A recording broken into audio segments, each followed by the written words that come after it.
जय जय शंकर हर हर शंकर जय जय शंकर हर हर शंकर जय जय शंकर हर हर शंकर जय जय शंकर. ஸ்ரீ சங்கர சரிதம் தெய்வத்தின் குரல் 5ஆம் பாகம். கீதை கூறும் யோகங்கள். இப்படி முக்கியமாக 3 யோகங்களை பகவான் சொன்னதோடு அவற்றின் பிரிவாக 18 அத்தியாயங்களிலும் வரும் ஒவ்வொரு விஷயத்துக்கும் ஒவ்வொரு யோகம் என்றே பெயர் கொடுத்திருக்கிறார். சாங்கிய யோகம், கர்ம யோகம் என்பவைதான் முறையே நேராக நிவிருத்தி பிரவித்தி மார்க்கங்களை குறிப்பிடுபவை. ஒரு அத்தியாயத்திற்கு, அதாவது 12ஆம் அத்தியாயத்திற்கு பக்தி யோகம் என்று பெயர். இவை தவிர தியான யோகம், ராஜவித்யா, ராஜகுஹ்ய யோகம், விபூதி யோகம், புருஷோத்தம யோகம் என்றெல்லாம் மொத்தம் 18 யோகங்கள் கீதையில் ஹெட்டிங்காக கொடுக்கப்பட்டிருக்கின்றன.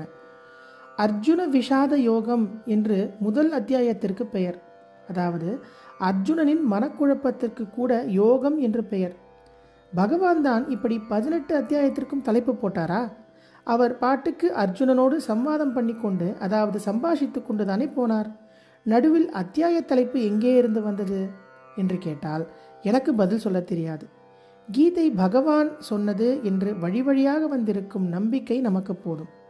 அதை பாரதத்தில் சேர்த்து எழுதிய வியாசர் அத்தியாய தலைப்பு போட்டிருந்தால் அதுவும் பகவானே போட்ட மாதிரிதான். வியாசரும் பகவானின் அவதாரம்தான், அம்சாவதாரம். விஷாதத்தை, அதாவது மனக்குழப்பத்தை ஏன் யோகம் என்று சொன்னார்? அதனால் அந்த மனக்குழப்பத்தால் தானே அவனுக்கு ஆத்ம சம்பந்தமாக நினைக்க தோன்றிற்று.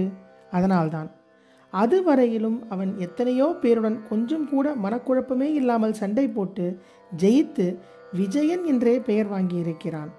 இப்போதுதான் இந்த குருக்ஷேத்திரத்தில் பாட்டனாரான பீஷ்மர், ஆச்சாரியரான துரோணர், பெரியப்பா பிள்ளைகளான கௌரவர்கள் முதலானவர்களை பார்க்கும்போது அவனுக்கு மனசு குழம்பி, இவாளை ஜெயிச்சு ராஜ்யம் ஆண்டு என்ன ஆகணும், இதைவிட எல்லாத்தையும் விட்டுட்டு பிச்சை வாங்கி சாப்பிடுறது மேல் என்ற எண்ணங்கள் தோன்றியிருக்கின்றன.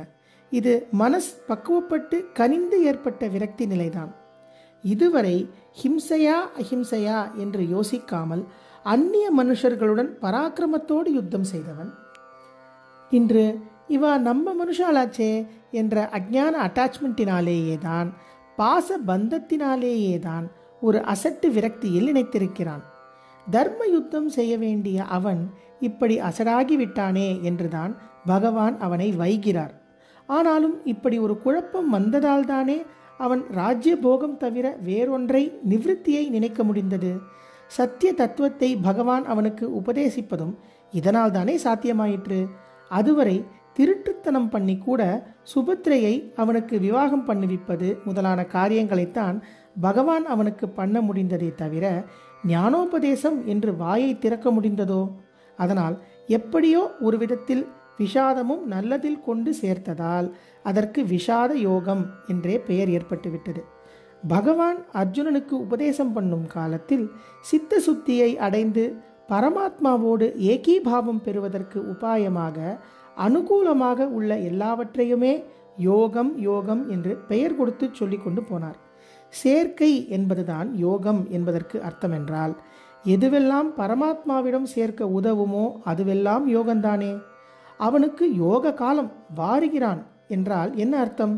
ஜாதகப்படி கிரகங்கள் நல்ல ஸ்தானங்களில் சேர்ந்து சேர்க்கை பெற்று இருப்பதாலேயே அவனுக்கு எல்லாம் நல்லதாக நடக்கின்றன என்று அர்த்தம். இப்படி பலவிதமான சேர்க்கைகள், யோகங்கள் இருந்தாலும் எது பரம உத்தமமான யோகம்? பரமாத்மாவுடன் சேர்வதுதானே. அதுதான் வேதத்தின் பரம தாத்பரியம். ஜெய ஜெய சங்கர, ஹரஹர சங்கர, மகா பெரியவா சரணம். जय जय शंकर हर हर शंकर जय जय शंकर हर हर शंकर जय जय शंकर हर हर शंकर.